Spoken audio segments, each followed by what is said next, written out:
هناء السعيد السيد علي حسن من شبين القناطر محافظة القليوبية. طبعا ده الواتس بتاعها. طبعا الأستاذ ياسر عبد الرازق بيكلمها بيقول لها أنت عندك 5 مليون جنيه والدنيا حياة أو موت، خلي بالك. هي قامت قايله له هي الإيصالات باسم خالي ولا خالي اللي هيسدد حاجة مش بتاعته؟ يعني معنى كده إن هي معترفة بالمبلغ وبالفلوس. طيب يا هو باشا بقى الرؤية المواصلات، بقى هي الوصولات موجوده وخدنا بها احكام. عندها اعتراض تطلع تشتكي، مش لها حق. انا بقول لك تعترض، تمام؟ تمام. تروح تشتكي، تروح يا باشا تتظلم وتطعن بالتزوير ان دي مش توقيعها، او هي ما خدتش الفلوس دي.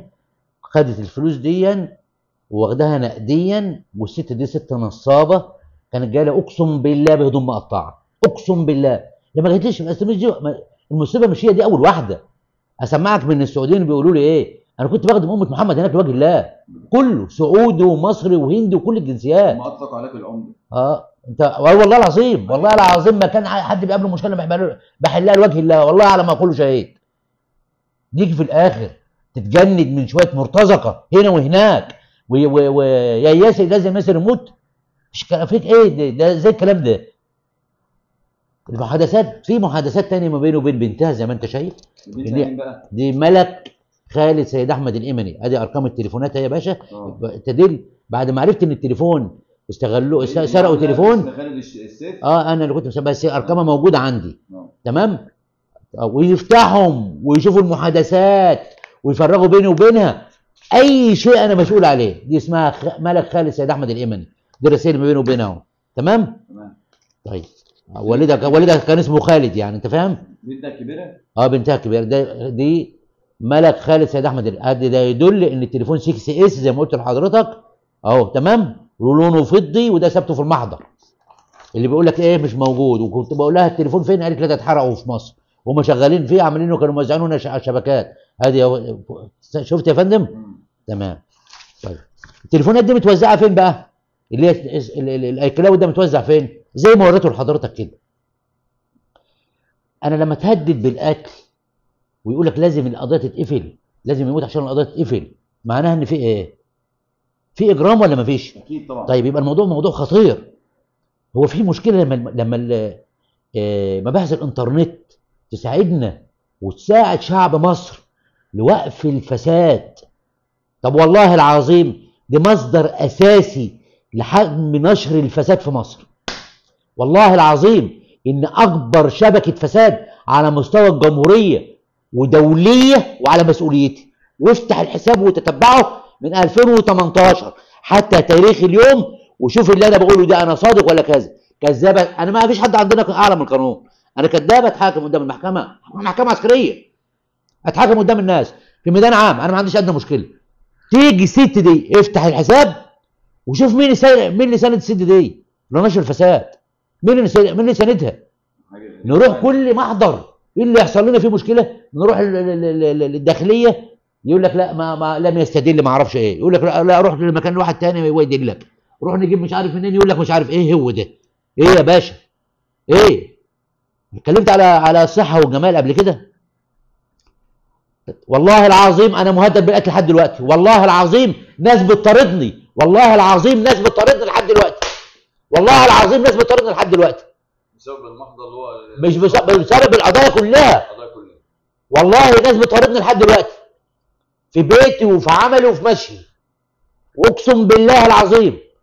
ومبلغ بيها مستشار ياسر وقلت له في ناس بتطاردني لحد دلوقتي. انا مش صغير يعني، انا ماشي عداء. طب ما تيجي يا سيدي. ودي مشكله. واتكلمت على الصحه والجمال قبل كده وقلت لهم لما تهدد بالقتل اي ضرر هيجي لي ويصيبني انا او اولادي، انا ماليش اعداء. يبقى مين المتسبب؟ هناء سعيد السيد علي حسن واولادها، زي ما سجرة في محاضر الشرف في القتل وسرقه التليفونات ودخل السعوديين وجاب لهم شهاده تحركات بدون لما ما دخلش مصر خالص. وانا بشوف هناء دي. طب اقسمت بالله ساكنه جنبي. ايه رايك بقى؟ وبشوفها يوميا تليفون يا باشا، هو جايب 15 يا معالي الباشا، هو ده، هو انا اللي عامله؟ هو انا اللي عامل النظام ده، ولا ده نظام ولا ده؟ ما يفتح، ما يكذبني يا باشا. وفي مشكله، انا كلامي مش مظبوط، مش مباحث الانترنت والورقه هون وياخدوه طبقوه تمام على تحريات مباحث الانترنت ويشوفوا انا كذاب ولا مظبوط. انا بروح حضرتك دلوقتي ويشوفوا الكلام ده مظبوط على التليفون ولا لا. اتفضل يا باشا. لو مش مظبوط اتحاسب، ما فيش حد عندنا احسن اعلى من القضاء. لو الكلام ده مش مظبوط اتحاسب، لو الحظر المكالمات ده مش مظبوط اتحاسب، لو كل ده مش مظبوط اتحاسب. تمام. اتفضل يا باشا، عم اجيب لك تحديد المكان. اظن انا مش هحدد تليفون تاني. اتفضل يا معالي الباشا. وبتاع الاثار برضو ولو مش موجود اتحاسب. انا هجيب لحضرتك تحديد الموقع اللي انا وريته لحضرتك دلوقتي، اللي هو وربط الاي بي بالجيزه. هذا الاي بي بالجيزه هون برضو لو مش موجود انا هتحاسب، وبالشيخ زايد اتحاسب. ما فيش حد عندنا اعلى من القضاء. بالشيخ زايد يا باشا، الشيخ زايد. تمام. اتفضل يا باشا. وده الشيخ زايد اهو، وده في مصر في الجيزه. ماشي يا باشا. طيب، ودي كلها ارقام محظوره عن طريق الاستاذه هناء، المجرمه الفساد، مجنده نشر الفساد. ما كانت بتعمل البحث فوق السطوح ومش لاقيه تاكل، وكانت بتيجي تقول لي انا جعانه مش لاقيه اكل، واقف جنبيه وتسرق تليفوناتي وتهددني بالقتل وتقول لك لازم ياسر نموت. يا سلام يا سلام. يا بنت مين في مصر دي يا باشا؟ عشان نبقى عارفين نبقى لها حساب. بس بنت الاخوان. انت الاخوان بتتحاسب يا باشا. مفيش عندنا حد اعلى من القضاء عندنا هنا. انا عاوز احدد لك، اجيب لك مكان التليفون اللي كان مع حضرتك فين، اللي كان موجود في شارع الكورنيش. تمام. مش موجود، مش موري لحضرتك دلوقتي ان هو في موقع في شارع، وحددت لك مكان التليفون في شارع الكورنيش في مدينه 15 مايو متفرع. شوف بقى مين اللي بيسطر عليها هناك. هل وعليها احكام هناك ما بتتمسكش ليه؟ وانا بقول لك في 15 مايو زي في 15 مايو وعليها احكام في 15 مايو في جمصه وما بتتمسكش يا معالي الباشا. ما بتتمسكش ليه؟ وموجوده هناك. يبقى موجوده هناك ولا احكام هناك والتليفون موجود هناك. فين دور المباحث يا معالي الباشا؟ فين دور المباحث؟ ولا ده دوري ان انا اروح اجيبها لهم؟ ما ينفعش ده. في اهو تحديد الموقع ده انا اللي عامله. ده موقع ده. طيب يا معالي الباشا، طيب ممكن مباحث الانترنت تتاكد من صحه الكلام ده؟ مش ديواني اللي هو 15 مايو. متفرع من شارع فخر الدين خالد 15 مايو جمصه الاهليه. من حق مباحث الانترنت تراجع الكلام ده وعلى صحته، ولو الكلام ده مش طالع من تليفوني اتحاسب قدام القضاء في ميدان عام. تمام. لما اقول لك هي موجوده وعامله لي شبكه ومافيا دعاره ومخدرات وغسيل اموال واهدار مال عام وتورط مسؤولين ورجال اعمال ومافيا دوليه وتجاره في العمله الاجنبيه وسحره ودجالين وتنقيب على الاثار ونشر الفساد على مستوى الجمهوريه من يوم 2018 حتى فرغ الكلام ده وشوف. هو ده دوري واشتغل بلطجه عشان راح اجيبها؟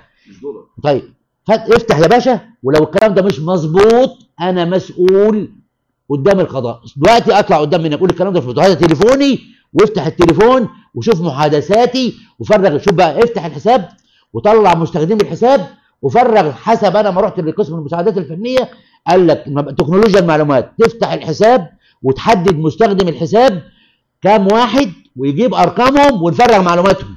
ده الكلام، هذا كلام مظبوط. يشوفوا بقى بيتواصلوا مع مين. الناس دي بتتواصل مع مين؟ الشبكه اللي هي عاملاها دي بتتواصل مع مين؟ الناس مستخدمه الحساب دي بيستخدموه مع مين؟ ونقوم مفرغين بقى هل انا صادق ولا كذاب. اتحاسب يا باشا. الكلام ده مظبوط؟ مظبوط. كلمه اخيره. حسب تهديدي في القتل وحجم الفساد وحجم الاجرام وانا بتكلم عليها على السوشيال ميديا زي ما انت شايف، ما تطلع تعارض على الوصولات، تعارض على ارض النصب، تعارض على اللي انا بقوله على التلفزيون، على السوشيال ميديا، على الجرايد، على اعلاميا. حقها يا باشا. انا اتهددت بالقتل من سنتين. تمام. لو حصل لي اي مشكله ومطاردتي زي ما بشوف انا واولادي، بحملها هي واولادها المسؤوليه كامله قدام القضاء، وبطلب من فخامه رئيس الجمهوريه يتتبع الموضوع بشخصه هو وكل المسؤولين من فخامه رئيس الجمهوريه والسيد المستشار النائب العام والسيد المستشار والسيد الدكتور رئيس مجلس الوزراء والسيد المستشار وزير العدل والسيد اللواء وزير الداخليه وكل المسؤولين في الدوله يتتبعوا الموضوع لخطورته على الامن القومي المصري. شكرا. شكرا جزيلا.